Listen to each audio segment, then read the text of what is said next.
Okay. All right, well, cool. Well, thank you guys for having me. I am obviously not an engineer, but I do like to collaborate with engineers and hope to collaborate with more of you as things move along. Oh. Excellent. So yeah, I'm Sarah Kessans. I'm over in biology. I've been here at UC for 6 years now, and I'll tell you sort of a little bit about my journey here to where I am, I guess, today. And I don't know, this is definitely not going to be a normal seminar, so if you came for a normal seminar, I will not be offended if you guys leave now.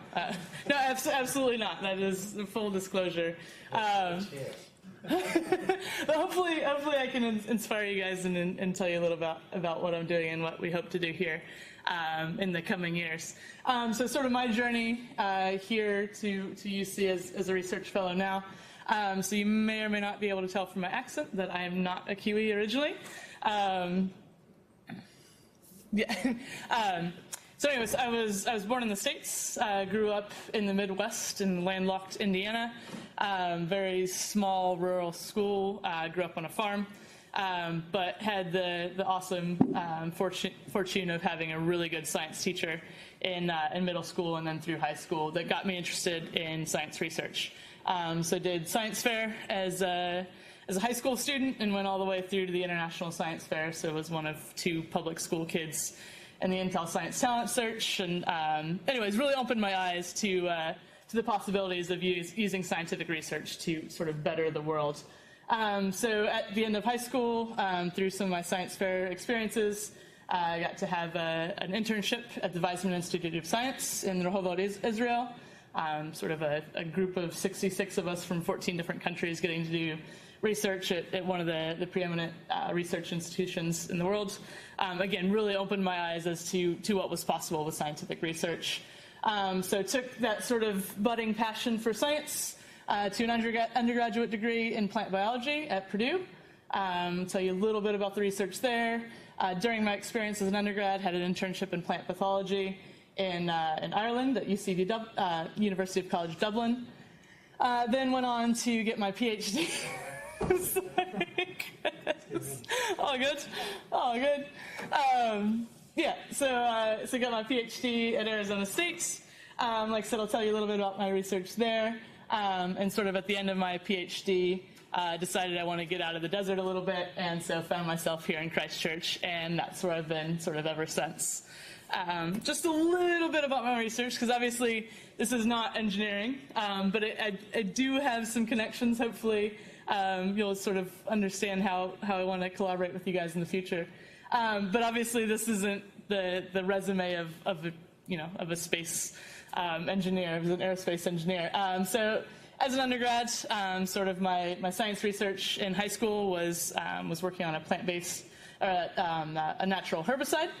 So I really enjoyed working with plants, really enjoyed sort of the natural world.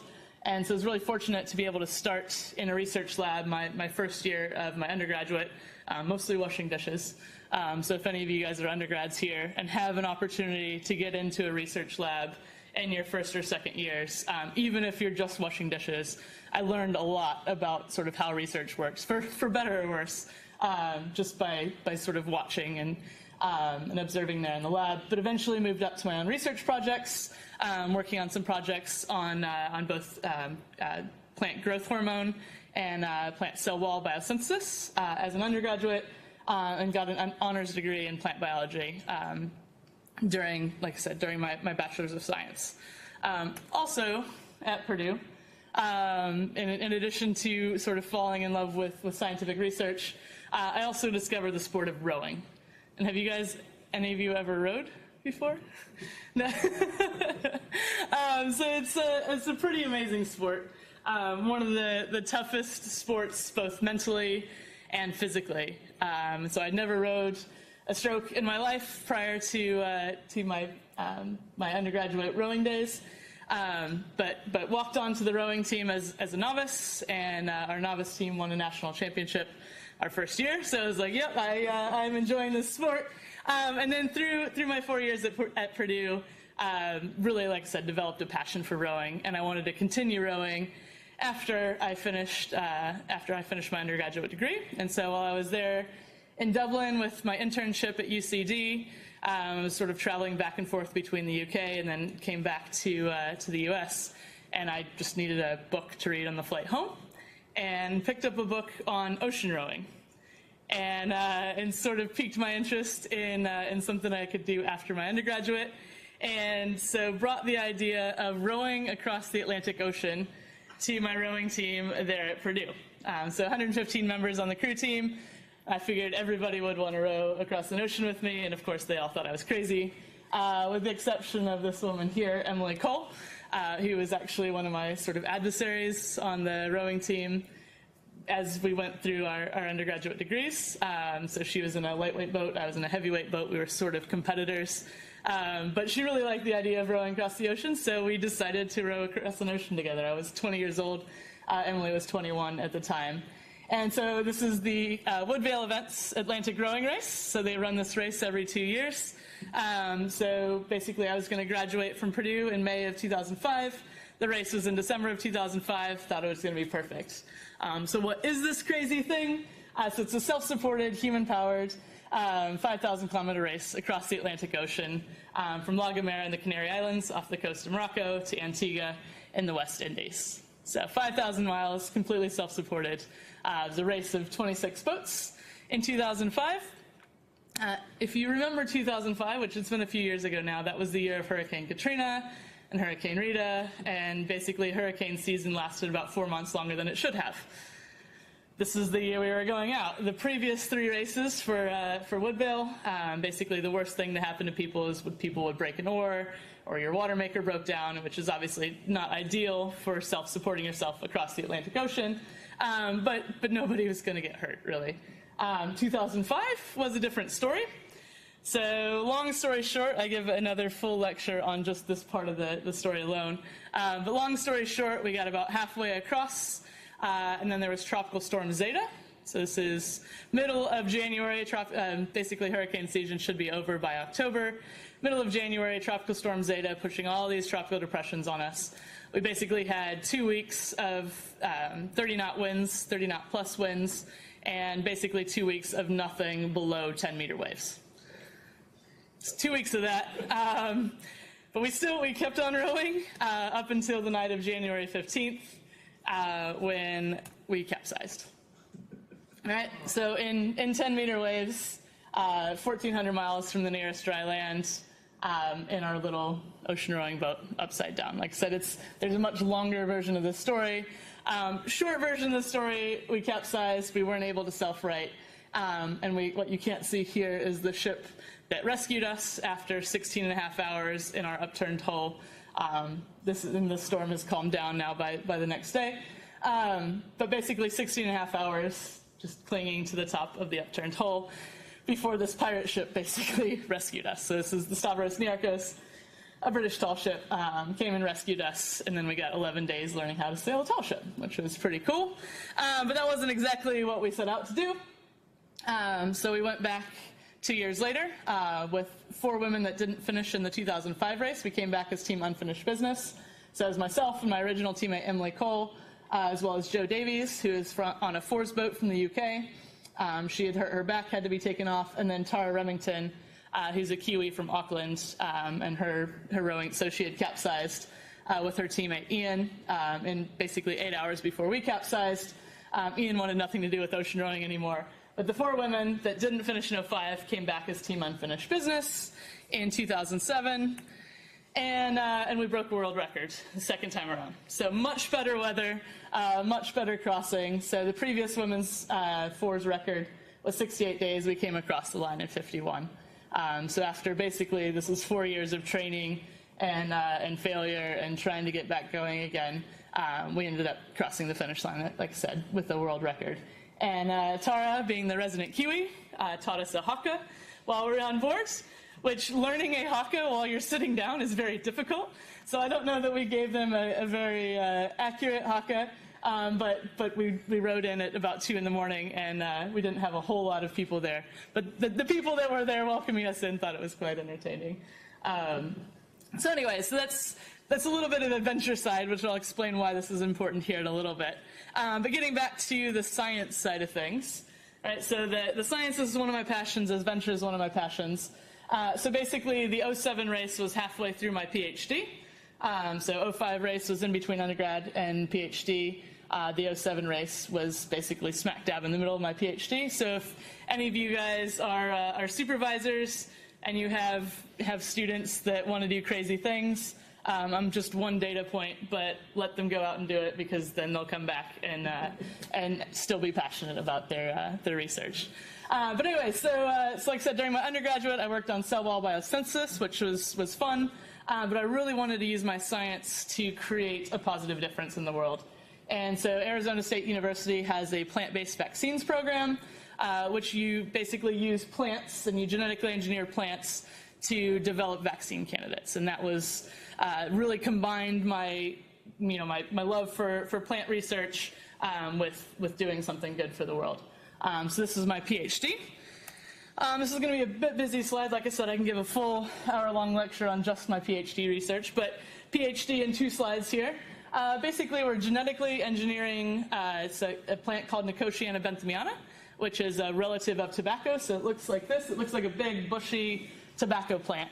And we're genetically engineering these plants in 2 different ways. So one is what we call a stable transformation, where we're actually stably genetically engineering these plants. So the way that we're doing this is with agrobacterium. So we basically put some genes into agrobacterium, use that agrobacterium, which naturally infects plants, to infect plant cells. So we cut up basically leaves from this Nicotiana benthamiana plant. The agrobacterium will go into these leaves and will transform these cells. And then we can take those cells, put them on selective media, and regenerate plants that will constitutively produce or express these genes that you put in. So we did this for one protein called GAG, which is a structural protein of HIV. So it creates these virus-like particles of HIV. And then we also transiently expressed what we call a GP41, so a surface protein of HIV. And basically this is done with a vacuum. So you basically stick this plant upside down in a vat of agrobacterium that has your genes in it for like I said, this HIV GP41. You apply a vacuum and the bacteria just gets sucked into the plant. And any of those cells where the agrobacterium are sort of infected, those cells will express your genes, right? So long story short, we've got 2 different genes expressed in the plant. And if they're expressed and they're sort of working together, and this is 5 years of a PhD, then what they should do is form these virus-like particles, right, that have both the structural GAG protein and the surface GP41 protein. So this virus-like particle here, which, like I said, we've got expressing in plants, looks like HIV to the immune system. So we've genetically engineered these plants to produce these virus-like particles. And what we wanted to understand was, were those virus-like particles actually immunogenic? So again, this is several years of my life trying to understand how to extract and purify these virus-like particles out of the plant. They sort of co-purify right along with some membranes from the plant, and so we didn't get it completely pure. You can see it's still a little bit green right here, which looks kind of neat, but it actually works really well as an immunogen. Again, so at least in mice, so we've done now trials in both mice and rabbits, and we get immune responses against both the GAG protein and the GP41 protein. And so this is just some results from our first trial, but we've had 4 trials now. So these, plant-based HIV virus-like particles are effective in producing an immune response in at least mice and rabbits. And as we get more money, we'll eventually move on to non-human primates and potentially eventually clinical trials. Like I said, that was sort of my PhD research. So coming over to UC, I was really interested in more of a biochemical approach. So like I said, really enjoyed plants, but was starting to explore a little bit more about how enzymes worked. So I had a project with Ren Dobson in biology, and then moved over to, at that point, it was the Department of Chemistry, now the School of Physical and Chemical Sciences, working with Emily Parker on understanding how fungi synthesize natural chemical products, and how we can use those natural chemical products to develop new antibiotics, medicines, and agrochemicals. So we've got a lot of really cool fungi here in New Zealand. that produce a lot of really cool compounds. So obviously colors is one that you can see, but they also, like I said, they produce a lot of these compounds that we can use in both medicine and agriculture. Some of these products, like I said, a lot of medical uses. So we're mostly looking at things called indole diterpenes, but we've got all sorts of different natural products, and these filamentous fungi that are sort of like the molds that grow on bread, right? But like I said, they produce a lot of really neat compounds that can be used in cholesterol lowering, cancer medications, immunosuppressants, vasoconstrictors.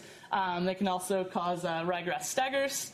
So they're important, like I said, agriculturally, in that we don't want them to be causing ryegrass staggers, and antibiotics. So like I said, lots of different products that these fungi make just naturally. The problem with that is those fungi aren't really necessarily that easy to work with. So we had a really cool target called, in the process of the project, we realized it had a name change. So we called it Nodulosporium, and so I can't actually say this name. So Hypoxylin polycystidium, but we just called it Nodulosporium because at the point that we were working with, that's what we thought it was. But anyways, it's a really slow-growing fungi. To get any sort of production of any sort of metabolites basically takes about 3 weeks to grow, and you have to keep it completely in the dark. And it uses this really weird media that's got, it's got soybean meal and tomato paste, and but it's lots of different sugars and lots of different things. And then you can make a very, very, very, very, very tiny amount of this really potent insecticide called nodulosporic acid A. So this is incredibly potent against blowflies and ticks and fleas. For these minuscule amounts, incredibly effective against both domestic animal and agricultural animals for insects that are pests, like I said, in both domestic animals and agricultural animals. So it's a really cool compound, but it's really difficult to make. So what we did is we sequenced the genome of the Nodulosporium. We found a candidate biosynthetic pathway that we thought might be responsible for producing this nodulosporic acid. It has 13 genes in the pathway. And so what we wanted to do was understand what each of these genes did, and if we could assemble those genes in a different organism, so in a much easier to grow fungi, then we thought maybe we could actually develop this nodulosporic acid and create more of it. And we did that using a new system that we developed called MIDAS, which is a cloning strategy. And again, just a real simple way to take gene products, so promoters and terminators and coding sequences, so just bits of genes that make genes turn on and produce compounds. MIDAS is a really simple way to assemble DNA. So we developed the system called MIDAS. We started to figure out what some of these genes did, and then we assembled these genes basically in these giant biosynthetic pathways, put those giant synthetic pathways into new fungi. So this one's penicillium, which is like the mold that grows on your bread. Much easier to grow, much simpler to produce things with. And so far, we've created the first step of nodulosporic acid A. So we've got nodulosporic acid F, and on our way to producing nodulosporic acid A, right? So basically, genetically engineering fungi to produce cool compounds, right? Can be done with fairly simple media in fairly simple environments. So that's real quick. Like I said, there's lots to this talk. A real quick overview of sort of some of the things that I've done so far, right? So how does that actually translate into the next part of my research and the next part of what I want to do, right? So my dual passions are sort of science and adventure, right? So which it takes teamwork to do any sort of scientific research, takes a lot of exploration, a lot of passion, a lot of persistence, a lot of hard work, right? Science and adventure. I wanted basically a career that could combine both of those things. Can you think of a career that would combine both science and adventure?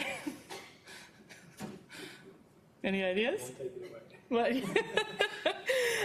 So I went to Purdue for my undergrad, and Purdue is mainly an agricultural and engineering school, so we're sort of the cradle of astronauts. I have a lot of friends that are in the aerospace industry, and so I had a friend who's an engineer for one of the launch teams at Kennedy Space Center, and I was just scrolling through Facebook and saw that she had posted something that NASA was looking for its next class of astronauts. So I clicked on the link, as you do, which took me to NASA Tumblr, and it was the 5 signs that you might be ready to apply to be an astronaut. Again, I'm sitting there eating my Weet-Bix in the morning, scrolling through this Tumblr link, and sort of it's a whole bunch of pictures with these 5 signs you might be ready to apply to be an astronaut. So the first one was you don't mind roommates, right? And it had a picture of the astronauts on the space station eating dinner together, just looking like they're having an absolute blast, chasing their Jell-O around the kitchen there, right? I was like, all right, I don't mind roommates. That looks pretty fun. Next one was you love space, and it had a picture of an astronaut in the cupola of the space station. I don't know if you guys have ever seen pictures of the cupola looking back down at Earth, and just one of the most inspiring places I think any human could ever be. And I said, yes, check there. I love space. That's what I want to do. Adventure doesn't scare you. And I sort of looked back through my life, and I was like, yeah, nah, adventure, I got that checkbox ticked. You want to be on the cutting edge of science. I was like, adventure and science are my dual passions. Yes. And you're not afraid of heights. And so I've done a little bit of climbing. And of course, they had a picture of basically an astronaut out on a spacewalk, climbing around the space station with the Earth, 250 miles below. I was like, yep, no, again, all these things look pretty awesome. I was like, so NASA's looking for its next class of astronauts. Okay. So I clicked on the application link and found that basically the minimum requirements to become an astronaut, you had to be a U.S. citizen for NASA. You had to have a 4-year degree in science, technology, engineering, or math, just a bachelor's of science is what I had, plus 3 years of experience, and a PhD counted as your 3 years. And then just be able to pass a NASA physical. I was like, sounds pretty easy. And so I started my application right there. So this was in December of 2015. The application closed in February of 2016. And it was really cool. You apply and you hit send, and then you get this email, which is pretty cool in and of itself. It's like, NASA just emailed me. I just applied to become an astronaut. That's pretty cool. So the application closed, and then, of course, NASA put out their press release saying how many people applied. And during the shuttle era, there's about 7,000 people per application cycle that would apply. Do you guys know how many people applied for the 2017 class? Yeah, 18,354. So more than double what a selection cycle applications were for even the shuttle era, when we're actually putting multiple people into space every year. So I was like, well, I'm one of 18,000. I'm probably not going to get it. I really enjoy the research I'm doing here at UC, so we'll just keep on going with my research. But I was a member of a couple of different astronaut hopeful, so ASHO forums, and so we generally knew what the timeline was going to be for selection.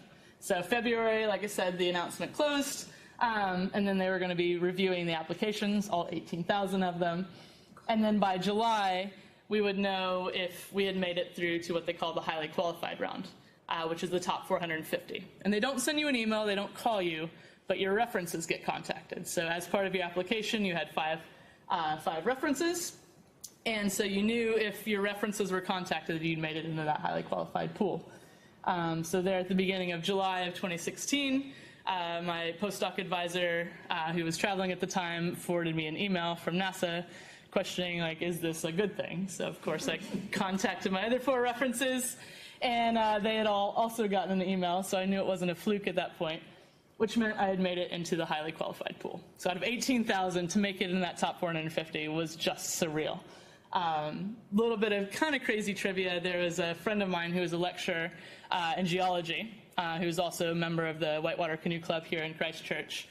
She had also applied just for fun. But she was also, she was an incredible lecturer. She had done some sports and adventure things. So she was a potential candidate as well. So she made it into the highly qualified pool as well. So we had 2 academics here at UC that were members of the highly qualified pool for the 2017 astronaut candidate class. So that was pretty cool. Again, it's just an honor to get into that top 450.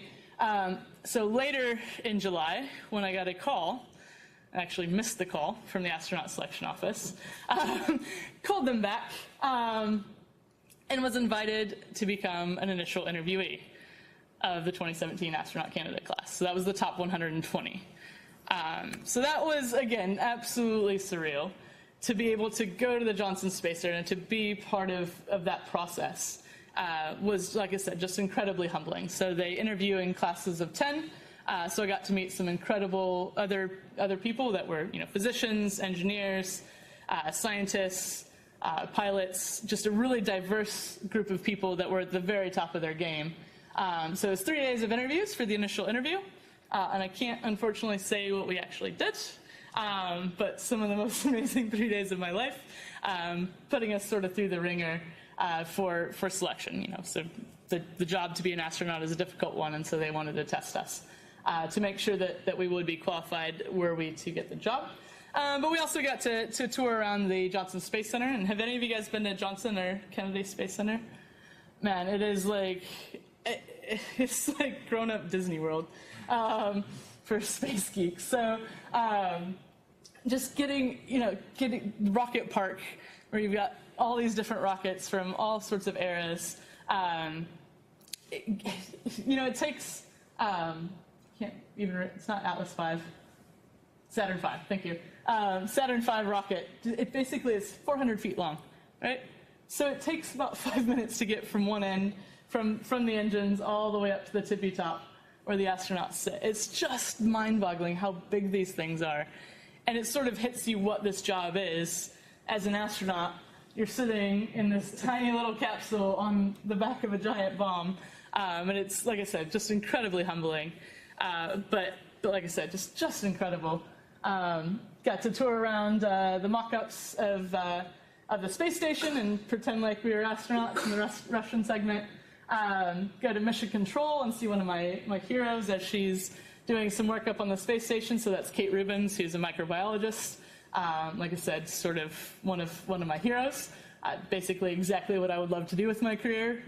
Sort of work with microbes and then get to work with microbes on the station. We got to sit in the cockpits of T-38 jets, which is the training jet for the astronauts.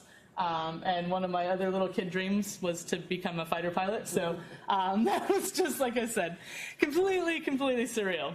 So I came back to UC after the end of those 3 days, just completely convinced that that's the only thing that I wanted to do for the rest of my life. So it's kind of hard to focus on my research, even though I love my research. So a couple months back at UC, when I missed another call from the selection office, so I was on my way to work, and so called them back, and they invited me back to Houston for a finalist interview. So this is the top 50 of 18,000. Again, getting that phone call, it was completely hard to believe, especially after that 3 days at the initial interview, and just all the challenges that we went through and all the opportunities to screw up, basically. And I was like, okay, well, I must not have screwed up too bad. But again, just to know out of the caliber of the applicants and the caliber of the interviewees, to be invited back was just beyond my wildest dreams. So for the finalist interview, that was 7 days. And again, some of the most challenging days of my life, but also some of the most rewarding. Again, getting to interact with the astronauts, getting to interact with the entire team at NASA was just so inspiring. UC, we've got a lot of great people, we've got a lot of great teams here, but NASA, it is one team working on these goals for exploring our world. And it's just so inspiring to at least be a part of that for a little bit of time. And they're all together, and they all know that they're working for something greater than themselves. And it was just, like I said, awe-inspiring the whole time. And then again, getting to play around with the safer, getting to explore more rockets, getting to sit in the cockpit of a mock-up of the shuttle. Again, beyond the actual challenges that we're doing for the official part of the interview process. Again, just getting to be there again was incredibly just awesome. So I came back to UC, even more hard to focus on my research at that point. Waited around for a couple months for them to make their decisions. And I would not want to be part of that selection committee. Like I said, the caliber of the interviewees was just phenomenal. And again, I don't know how you would choose from 2 medical pilots, two people that fly that are also doctors. One's been to Africa and one's been to Afghanistan. Like, how do you choose how to fit these crews together?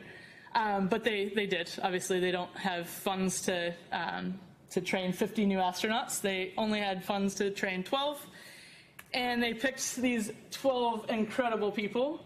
So getting the phone call where you don't get to become an astronaut is one of the hardest phone calls you can ever get. But if you read enough astronaut biographies, you know that very few people get in on their first try.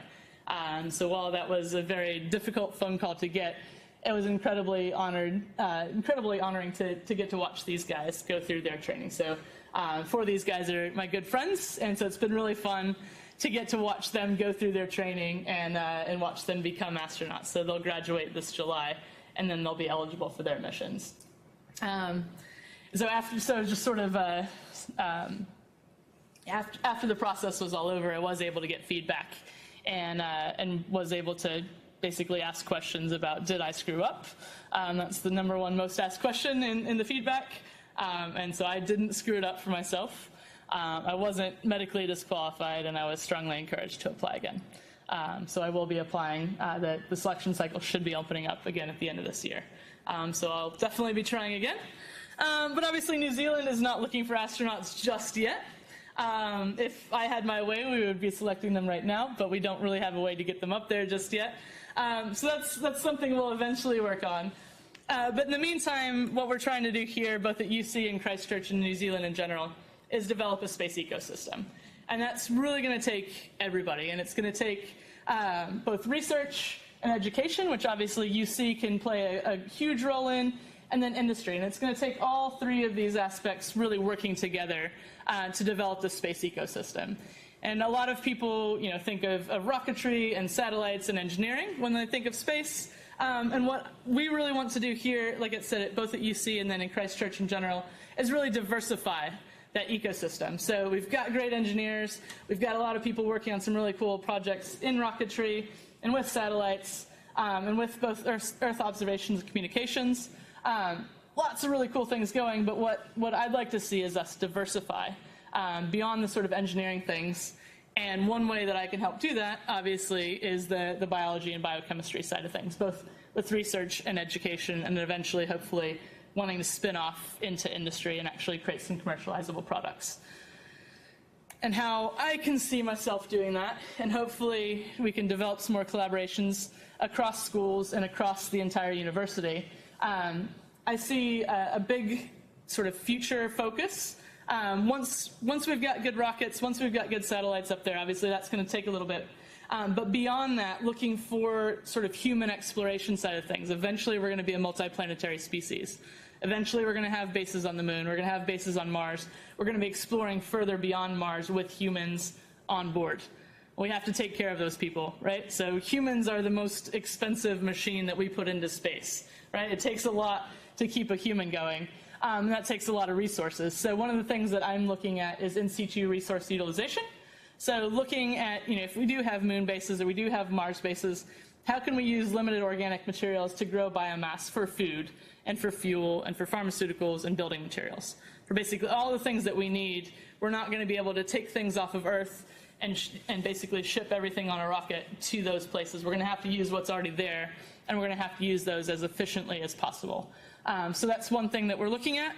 And one thing that I am particularly sort of passionate about, it doesn't seem like a fun project, but it's really fun to work with in terms of microbiology, is biological waste recovery. So one of NASA's sayings on the International Space Station for water reclamation is they turn yesterday's coffee into tomorrow's coffee. Don't think too hard about how you have to do that. But along those same lines, what I would like to do and what I'm starting to develop some projects for are to turn yesterday's curry into tomorrow's curry, right? So if you guys have seen The Martian, you've seen Matt Damon growing little potato sprouts in the Martian soil, supplemented with organic material. That's the idea. But we're not going to be able to do that if we don't have microbes and things to convert biological waste material into biomass that we can either eat are used as pharmaceuticals or fuel or building materials. So that's, like I said, that's one of the projects, one of the sort of the overarching themes that I'm looking at. And how do we do that? For me, that really means synthetic biology and sort of genetic engineering. So looking at several different organisms. So one of the big ones that's being used right now is yeast. That's actually quite resource intensive in that you have to feed yeast things. So yeast and filamentous fungi. So filamentous fungi is sort of my baby. So those, again, sort of fungi are really good at turning sort of simple carbohydrates and simple energy sources into some really complex things. But obviously you have to feed them. So cyanobacteria is one of the organisms that we're really looking into is for making these different compounds or sugars or proteins or different bio macromolecules. Cyanobacteria, something that can photosynthesize, would be really beneficial. But we're going to need to manipulate those, and so there's a lot of resources out there for synthetic biology in genome resources and for manipulating these genomes. So a lot of, like I said, a lot of genomic tools and resources out there.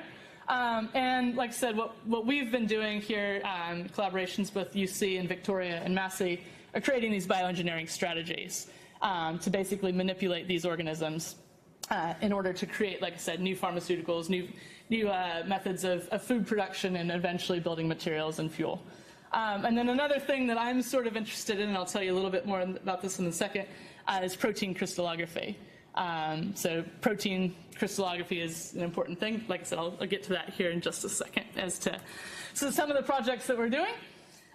So we've got some, like I said, some incredible resources here at UC within the different schools, within the different departments, and within student clubs as well.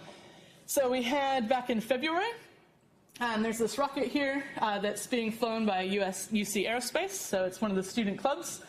So they're actually going to be competing in a rocket competition in Australia in basically 2 weeks' time. But this rocket called Into the Blue is going to be going to 30,000 feet. And it's a really cool engineering feat what they're doing. But they also have a 4 kg payload that they've offered basically to us biologists and biochemists to just have a play with. And so it's been a really incredible opportunity to sort of test feasibility of both launching and recovering biological experiments.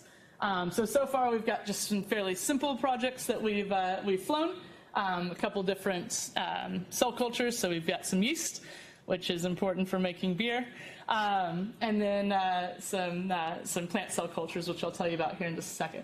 But like I said, we have the opportunity to test things both for launching and recovering biological experiments, just utilizing the rockets that UC is already putting up. One of the ones that I'm currently trying to get funding for is developing CubeSats for biological experiments. So there's a lot of experiments that are happening on the space station right now. It's a little bit harder for Kiwi researchers to get things onto the space station. So we are developing collaborations with other space agencies, but the fact that we've got Rocket Lab launching domestically, we can put satellites into space from a domestic source, from a domestic launch. And so what we're trying to do is develop these nanosatellites for autonomous biological experiments. So this is in collaboration with the University of Auckland, and then also Arizona State University for some of the projects that I had going before I came over here. But University of Auckland has the APSS, so it's Auckland, I can never remember what it stands for, but basically they're developing student-led CubeSat programs. And so they've got a lot of experience with developing CubeSats and then getting them launched with Rocket Lab. So we're collaborating with the University of Auckland and then some microfluidics people at Arizona State to develop these protein crystal growth experiments. So using microfluidic devices to develop protein crystals. And so protein crystals are really important in getting protein structures, which those protein structures can then be used to understand disease development and understand drug development. Like I said, those structures are really important for pharmaceuticals and for all sorts of different projects. But some of these proteins are really hard to grow crystals on Earth. They're much easier to do in microgravity. And if we can do that in an autonomous way on a nanosatellite, that's what we would like to do. So that's one of our first projects that we're we're developing. Eventually, we'll be excuse me, be able to move on from just protein crystal growth to actually growing organisms on these CubeSats. So that's the idea. That's a little bit further away, but that's where we're started right now. And then the New Zealand Space Agency is really trying to develop new collaborations with other space agencies around the world. So JAXA, and so Japanese Space Agency, and DLR, the German Space Agency. Like I said, developing a lot of new collaborations. And what we're really looking to do, in addition to getting things into satellites, is actually getting things onto the space station. And so we've got some projects that we're starting up here right now as well. One of the first ones is working with Pinus radiata cell culture. So if we can form wood using cell cultures, we can develop building materials on the Moon and Mars. But first we have to understand how those cells grow in space. And so whether we do that in a satellite form or on the space station, that's one of the things, like I said, that we're developing. And these pine cells have also been tested on our UC rockets as well. So it sort of all fits together. So those are some of the things that I have done thus far. But if you've sort of seen through my career, I've taken sort of a windy path to get where I am today. And I've done that by collaborating with people that maybe I wouldn't, had I just stuck to plant biology, that I wouldn't necessarily have collaborated with, had I taken a different path. So what I'm really looking to do is collaborate across, like I said, across the university. So if you guys have any ideas, or you're interested in any of these things that I've talked about, or you're interested in space at all, come talk to me. Like I said, we're trying to develop a strategy here at UC to get more of these projects going. So I would be more than happy to have a chat and see what we can set up together. And with that, I'm just going to end with one of my favorite quotes. It's a good one for both research and adventure. So we pay a heavy price for a fear of failure.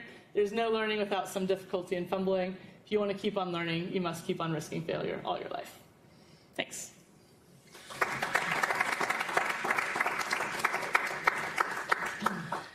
I'd be happy to take any questions. Just out of interest, how do you deal with the radiation CubeSats properly? That's like the ratio of hull between and interior space. Absolutely, that's a huge thing. So that's where microfluidics really comes into play. So if for a 1U CubeSat, you have 10 by 10 by 10 centimeters, of which right now we've got about 8 centimeters taking up logistics and control and comms and all that good stuff. So we basically have 2 centimeters of payload space for the biological experiments, right? So there have been about 3 biological CubeSats that have launched so far.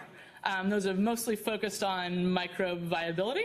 And obviously there are other people designing other things out there, but those have focused on a 3U CubeSat sort of base, 3U or 6U, so basically much bigger than what we're trying to do with just this 1U CubeSat. So radiation damage, temperature, and obviously, keeping a pressurized case so that cells can continue living is a big deal. So it's all in the design phase. We'll see what the different funding agencies, if they think what our designs that we put out are feasible or not. But those are obviously parameters that we have to take into account. And like I said, it has been done in general for larger volumes of satellites, but what we're trying to do is shrink that down a bit. Yeah, yes. So how do you recover those CubeSats, or whether you monitor them from air? Yeah, so currently we haven't developed technology to recover them. There are other groups out there that are working on recovering them. That is our end goal. So for something like a protein crystal, it's great if you can monitor it up there, and yes, you've got protein crystals, they're beautiful, you've got the cameras and you've got the comms to send that data back down, but they're not really any use to you unless you also have a synchrotron light source up in space, which that's a little bit more of an engineering feat, right? And the data is really heavy, so eventually we would like to recover them. Our first step is if we can get them up there and if we can get crystal growth and we can observe that and send the data back.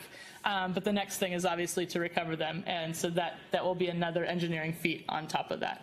But right now we're developing these nanolith satellites so that we can observe, whether it's visual or spectroscopy, with spectroscopy, basically we can observe things and get data back down to Earth, and we can understand what's going on up there and if things are actually feasible.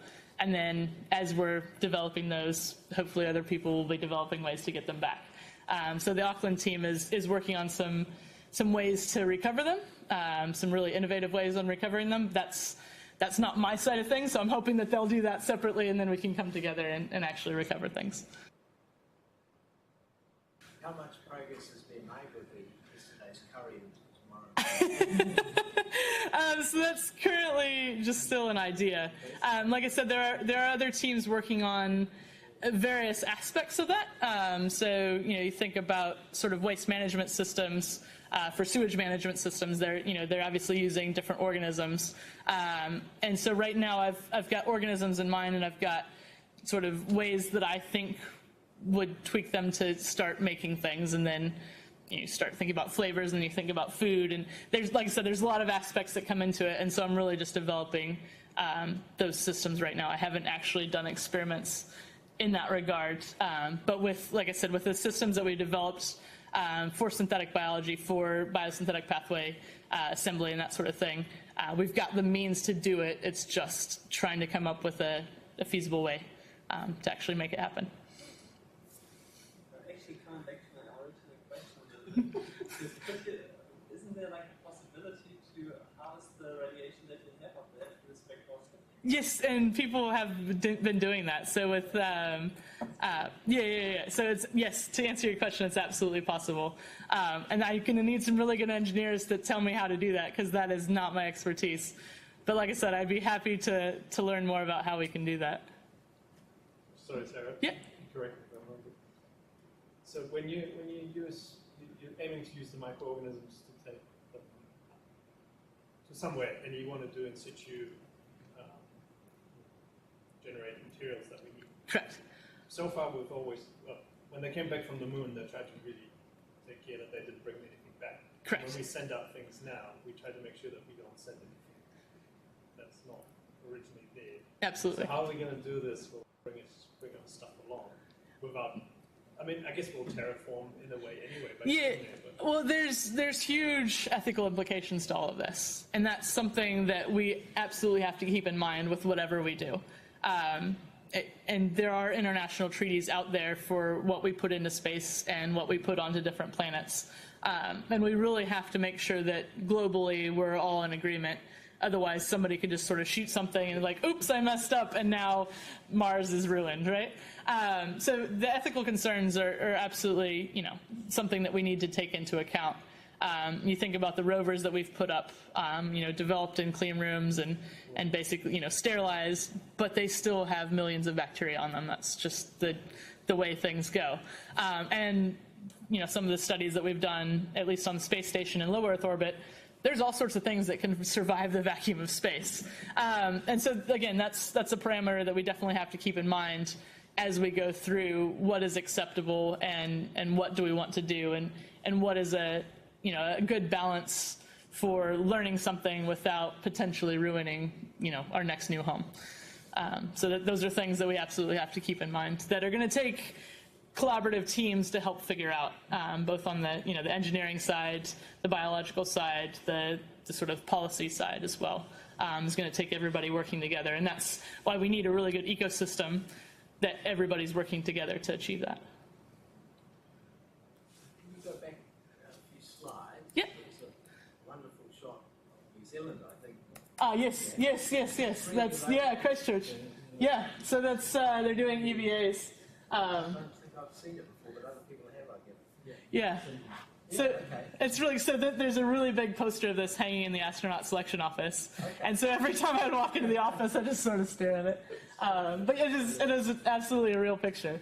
So they're doing, I don't remember exactly what they're working on there. But that's, as the station's traveling over New Zealand, there's somebody from the cupola, Quite a cachet to get all the different locations. Yes. If you carry on back at just a couple where during your selection process you were standing next in the middle slide there. Yes. What is that you're standing next to in the middle? This guy? Yeah. So that's a Saturn V rocket. Or sorry, rocket. Saturn V engine. Yeah, that is the that's an engine. So if you go, so that's basically, it's just a different, yeah, it's different, the scale of yeah, it's just insane. It is absolutely insane. And that's, I mean, that's obviously just the first stage, and there's lots of engines there, and then in the next stages you've got more big engines as well. Yeah, the scale of it is just, it's almost unbelievable. So while you're there, the one on the left, is that just a carrier or something, or is it actually human related? This guy? Yeah. So that's a safer. So that's basically if an astronaut, well, I don't know if we can see it. Yeah. So it's basically the jetpack, right, on an EVA.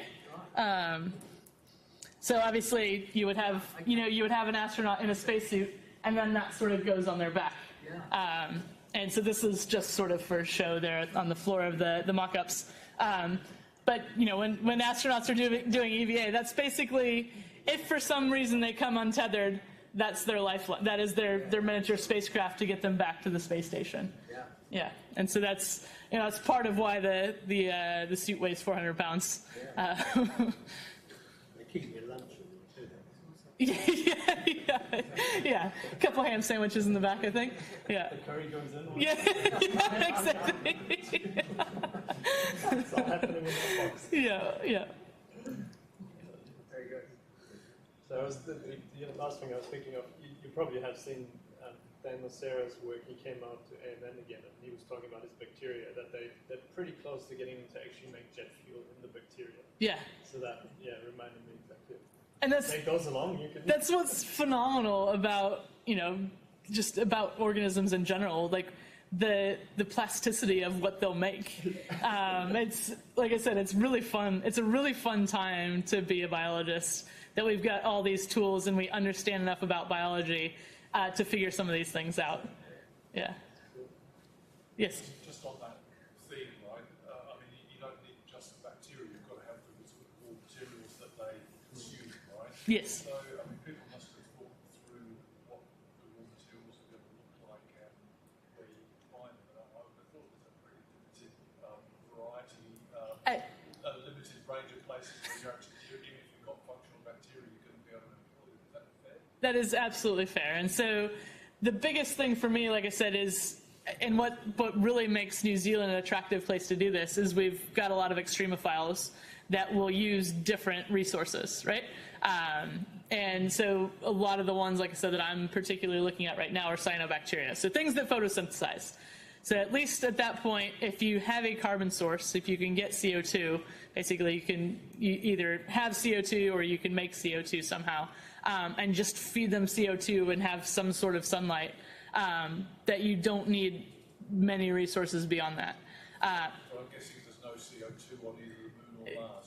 Correct, yeah. So having, so the carbon source, I'm depending on the geologists and the engineers to figure out the carbon source for me. But once we have a carbon source, then that's where we're going. And so obviously, there are pockets of methane and things like that, at least on Mars. But obviously, we're not going to just be able to use regolith and just chuck some regolith in and have things start growing, because that's incredibly toxic and it's not going to work. But again, so once that's absolutely another engineering problem. But thinking about on station, you have carbon sources. So if we can in theory, if we can be 100% efficient with that carbon, and we can capture CO2 that's coming out, we can capture biological waste material. If we can basically take all that carbon that's not going into biomass of muscles and bones and things like that, if we can take everything that's not in the human itself and basically recycle that 100%, then we should have at least something to work from. And taking that from space station onto a moon or Mars or things like that, if there is any carbon source, then we basically use both the waste material and the in situ carbon and go from there, which is the idea. Like I said, these are all ideas, and we're developing things. And by my end of my career, I hope to get a little bit further, but it's going to take huge teams, decades to figure all this out.